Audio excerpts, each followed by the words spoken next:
So there's no way around it. We still have to do this. We still have to do the work. We still have to fight hard. There is no easy election. That is something that I've learned. So that is why we have to be very well organized, that we have to be in constant communication with one another so that we know what's going on.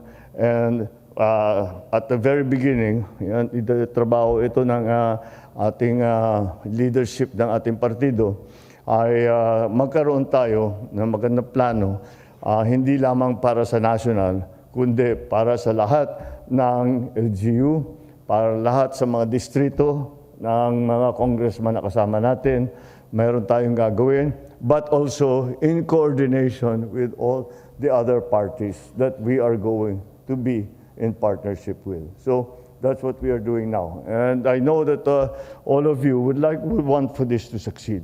And again, malakas din ang loob ko naman pagka napunta tayo sa talagang kampanya na uhaw pa rin ang tao para sa pagkakaisa.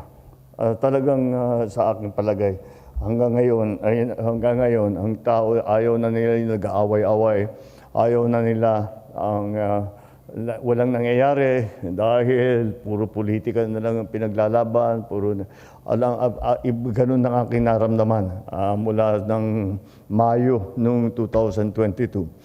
Para sa akin, maliwanag na maliwanag yan. Kaya ibuuhin natin ang ating grupo at laging nasa isip natin na ginagawa natin ito, siyempre, para makapagserbisyo na mabuti sa taong bayan.